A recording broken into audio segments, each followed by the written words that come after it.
Carey, and you're listening to Piper Perabo on Two Broads Talking Politics.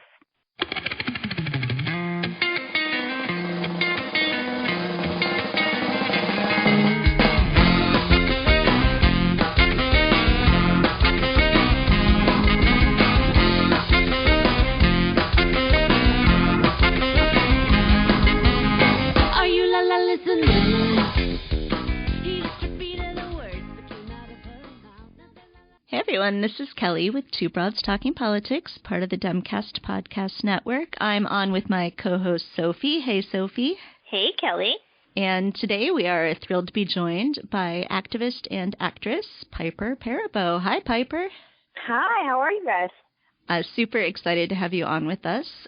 I'm so glad to be here. Lots of questions about politics and activism, but before we jump into that, when we set up this interview, I was like, I want to watch something that Piper was on recently, and my husband and I watched the whole run of Turn Up Charlie, which was amazing. Oh, you're so nice. You're so nice to watch it. Thanks. I loved it. Was that a fun role to play? It seemed fun. Oh my gosh, it was so fun. First of all, Idris Elba is perhaps not only the handsomest actor alive right now, but he's so talented, and I was such a fan of Luther. And to play, he's deeply into music, and so it was fun to sort of get into that whole world through his eyes. And we shot in London and Ibiza, and it was so fun.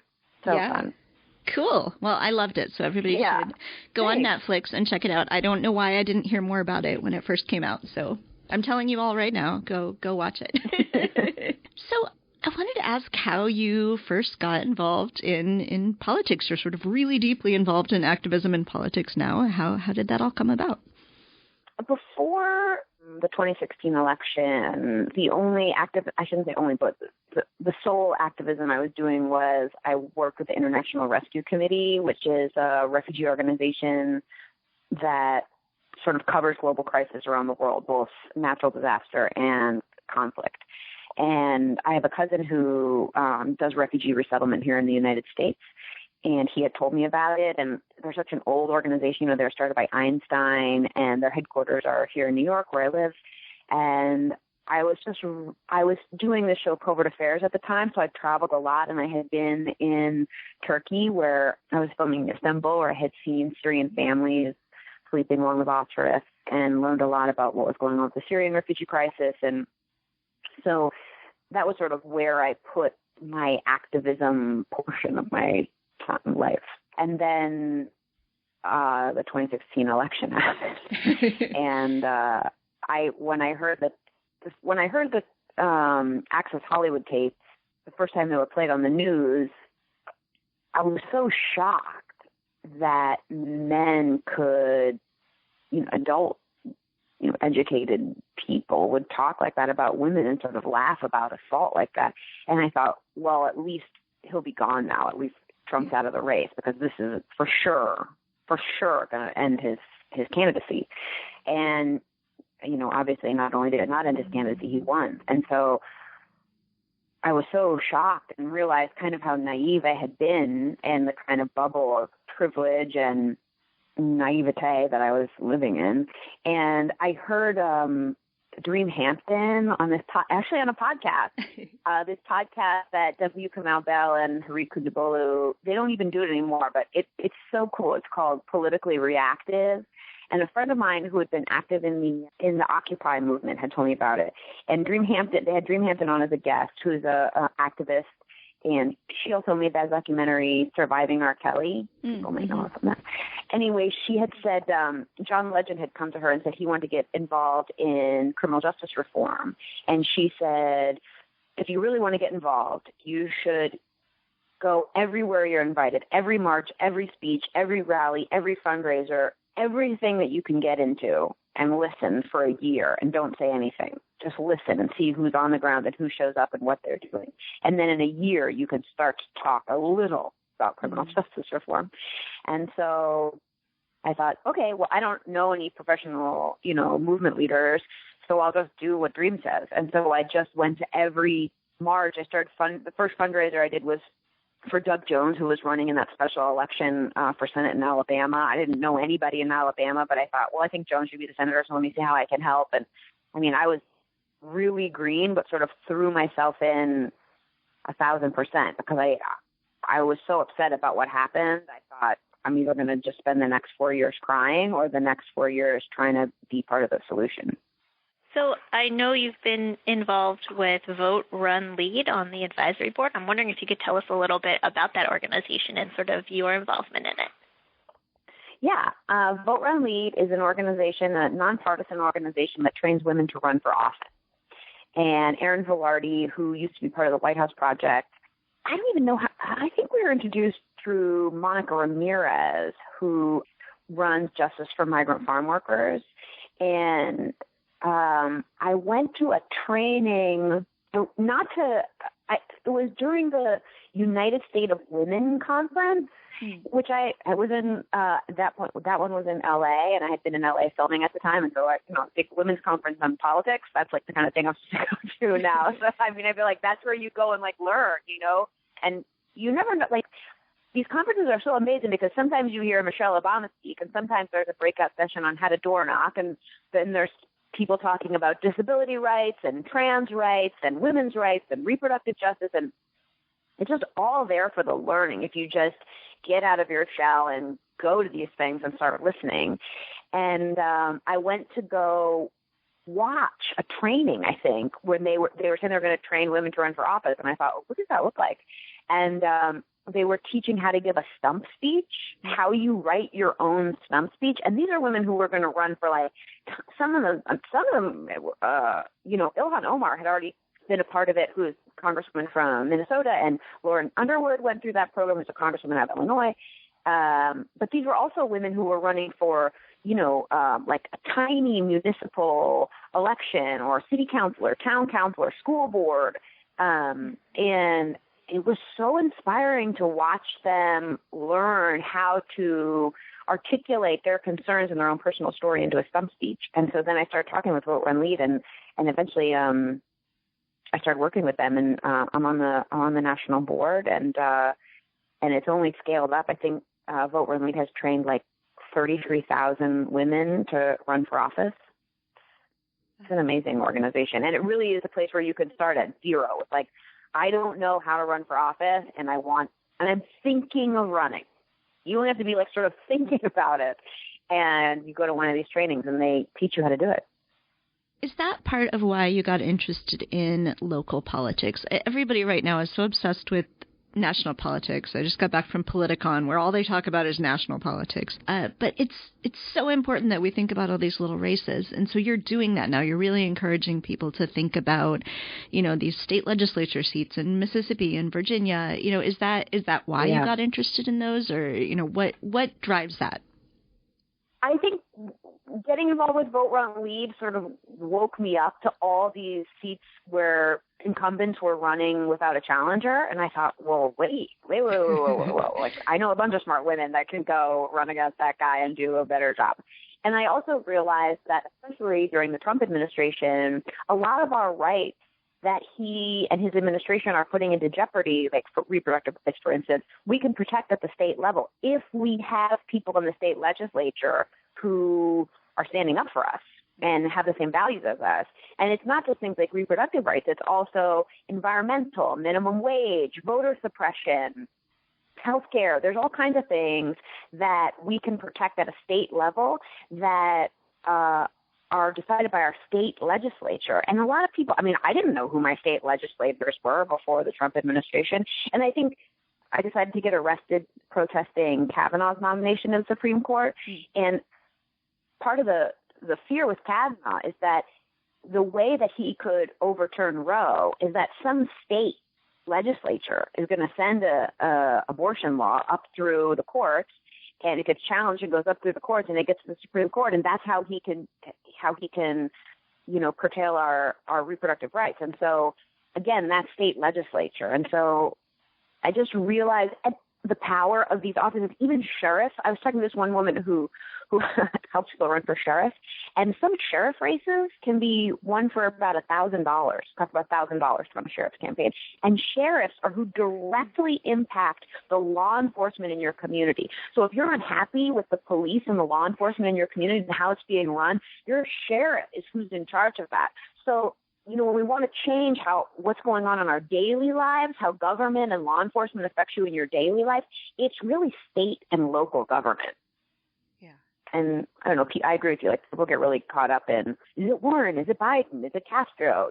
What's going on with Buttigieg? But we're not really there yet. And so I'm trying to put my energy, there's elections happening November 5th in Virginia, obviously, but also New Jersey and Mississippi and Kentucky and North Carolina.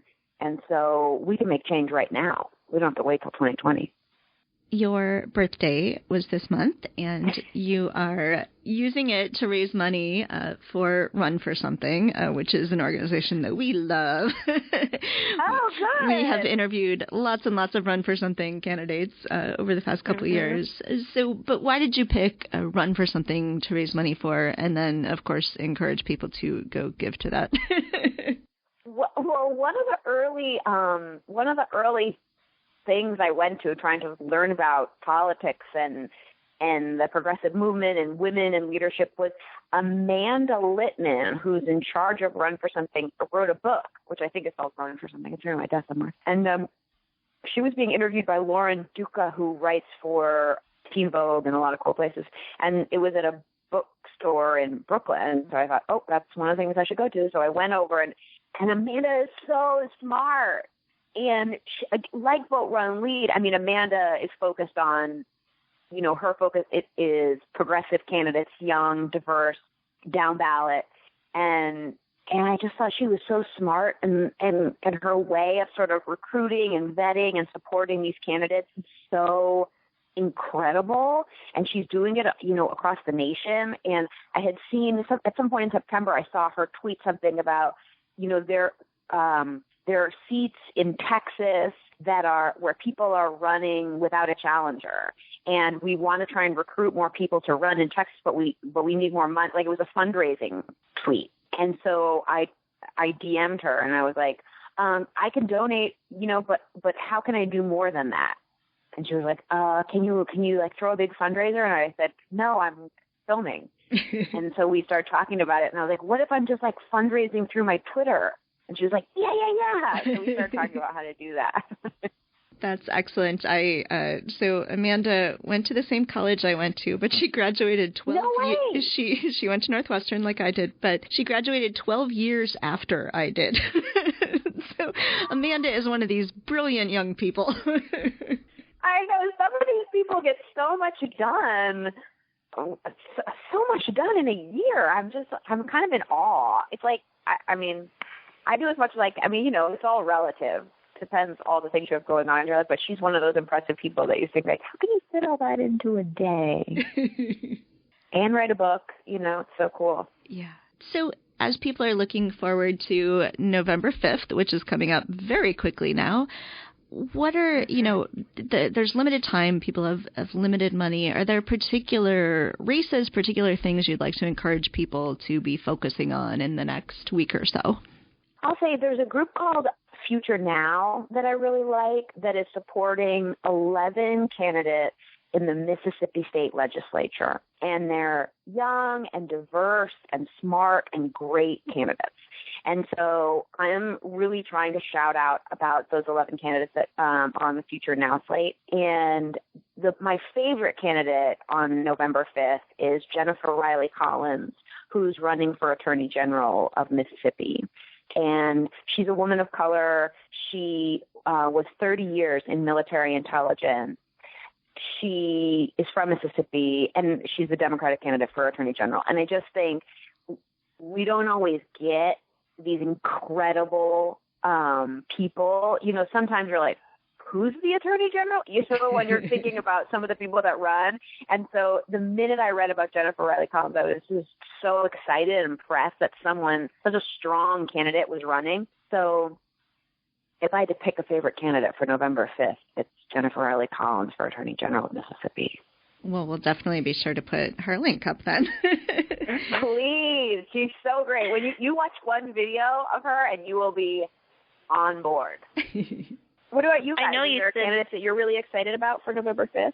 Yeah, there's several in Virginia. So we've had several Virginia candidates on the podcast. I don't want to name just one and, exclude anybody that we've interviewed, but certainly all the Virginia candidates that we've interviewed have been amazing. And there's such a clear opportunity there in Virginia that we just need to flip a couple seats and that would be it. Democrats would have control of the state legislature there. It's really exciting, Virginia. I have so many friends who are door knocking and getting ready to do GOTV and all eyes on Virginia. I think for me, I am most excited about Virginia as well, and I'm really excited about some of the smaller races. I've been really into getting involved in hyper local races, like school board races. Cool. And so I'm probably the only person in Wisconsin who will be eagerly awaiting all sorts of tiny races in Virginia. But I'm really excited to sort of see how those smaller down ballot races shake out. It's exciting, especially when there's a great person running and there's a chance they could win. I mean, thank God we have the internet because they're not reporting it on the national news. So I'm refreshing 8 different pages on my computer trying to see local election results. You should see the text chains that Sophie and I have on election results nights. When both of our husbands are like, why do you care who's winning this tiny little election? We're like, because it matters. Yeah, gives us hope. It matters. It really does matter. I mean, it does. My husband gets so confused. When people say to me, why are you working on the Doug Jones campaign when Doug Jones ran for Senate, I was like, how Doug Jones' vote in the U.S. Senate affects this country. That's why I care who the senator from Alabama is. It affects us all. We're a united nation, and it's really it's all important. I know we said it's too soon for 2020, but just sort of what are your general impressions of the 2020 election and how are you feeling about it? I mean, be honest, that last debate was a little long for me, 3 hours. I was like, who's watching this? And there's a lot of people on the stage. Don't get me wrong, I'm really excited about the diversity on stage, both racially and gender-wise, and sexual orientation-wise. I really like that the party it feels like a big tent, when there's that many people on the stage and we're talking about such a wide variety of ideas. I worry when we do a 3-hour event that 2-minute answers are so short and it becomes like we're fighting with ourselves or disagreeing with ourselves. And I think there's such a clear and present danger in the Trump administration for this country that I would take any of them. I'm like, let's just get somebody with some integrity, somebody who tells the truth, someone has some familiarity maybe with the process. So I'm kind of anxious for it. I think maybe that's why everybody talks about it. And I think there's a couple of really good candidates in the mix. So I'm hopeful. Tell us about this. You were just at a session on rural women leading in politics. So tell us why we should be thinking more about rural women and rural issues. I think as progressives, I worry sometimes that it seems like progressive women are only on the coast and in the cities. And I think especially when we're thinking about state leg and making sure that we're being intentionally intersectional. I felt like when someone said to me, oh, there's a convention of rural women that the Rural Assembly is running, I felt like, oh, yeah, wait, yeah. Like when you realize someone's not at the table and you're like, oh, my gosh, does somebody want my seat? I don't need to sit here. You know what I mean? Yeah. I realized that I hadn't been thinking about rural women, and so I better go learn about that. And I think, obviously, when you're talking about state legislature, Southern Alabama or Western South Carolina or, you want people from the community to represent the community because they have deep and unique understanding of what's going on in the community and the long challenges that the community has faced. And there's so much going on in rural America that I think could use more attention. And I think that we agree on, there have been so many closures of rural hospitals, and that only puts women's health at risk.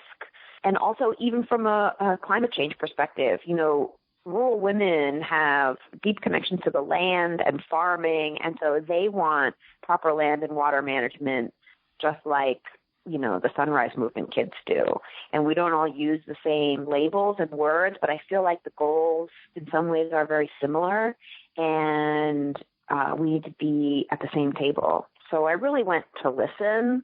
Living in New York City, I don't think I qualify as rural, but I went to go and listen and learn. And there were women there who are planning to run for office and thinking about running for office.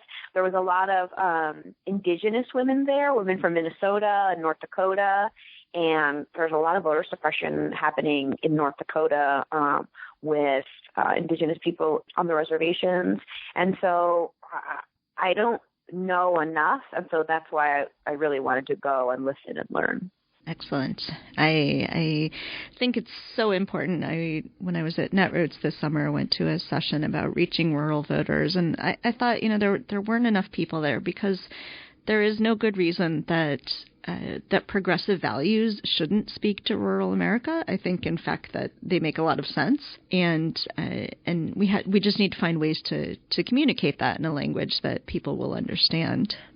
Exactly, and support each other. Yes, yeah. I'm sure it's hard to run for office anywhere, challenging, but if you have to travel great distances to door knock, that makes it harder. And so just how can we who are trying to protect the environment and protect women's health, and we have all these common values, and I think we can do a better job supporting each other. Piper, is there anything else that you wanted to make sure that we talk about today? No, I'm so glad to talk to you guys. It was so sweet of you to invite me, and it was really fun to talk to you. So I want to encourage everyone to sign up to get text messages from you. It's super fun. I'm doing it. So the number is 917-444-9557. Yeah, if you guys want to text me, you can text me on my text number, which is 917-444-9557. I'll text you back and I'll tell you politically and acting-wise, and sort of share with you more about where I'm at and what I'm reading and who I'm meeting. It's really fun. So text me, 917-444-9557. Yeah, I think it's so cool that you're doing that. I love it. When you first posted, I think it was like in your little bio on Twitter or Instagram or something, and I was like, wait, what? Does she know she put her text number out there? I know. I'm actually so excited about it, because I think that one of the things that's really cool is I can see where you live, because I see the area code of whoever texts me. And so when there's primaries or special elections or like voter registration deadlines coming up, then I can text all the people in that state and say, like, hey, you guys, don't forget voter registration. Oh, and that is so cool. Sometimes when you put that stuff on Twitter or Instagram, it kind of blasts out to the whole world, and not everybody needs to know it's the end of voting registration in New Jersey. Maybe just the people in New Jersey need to know that. So it's been really fun. And also getting messages back from people saying, oh, there's a protest happening here, or even there's a problem happening here and we're thinking about protesting. Would you mind lifting this up? It's been really a fascinating look at much more specific activism across America. It's really fun. And if you need evidence that Piper actually reads the text messages back to her, that is how I initially set this up. Exactly. Oh, that's right. Oh my gosh, that's right. I forgot. And I wasn't even sure it was really you. Didn't I say, like, well, hit me up on DM on Twitter. So yeah. You. That's right. I forgot. Oh, that's so cool. Yeah. Well, Piper, thank you so much for talking to us today. I love all the activism work that you're doing. I think it's super exciting, and it's so great. I love that there are people out there besides me and Sophy who care about down ballot elections. There definitely are, and I'll be thinking of you guys when the Virginia results come in and wondering what you say to each other on your text. I'll send you a DM. Or I'll text you on the text. Yeah, maybe I'll text you. Yeah, we'll be texting. Okay, Cool. Let me know when if your school board candidate wins. I will. Okay, cool. All right, excellent, and happy birthday. Thank you so much. Have a great day, ladies. You too. You too. Thank you for listening to Two Broads Talking Politics, part of the Dimcast Podcast Network. Our theme song is called Are You Listening off of the album Elephant Shaped Trees by the band Immunuri, and we're using it with permission of the band. Our logo and other original artwork is by Matthew Wethlin and was created for use by this podcast. You can contact us at twobroadstalkingpolitics@gmail.com or on Twitter or Facebook at twobroadstalk. You can find all of our episodes at twobroadstalkingpolitics.com or anywhere podcasts are found.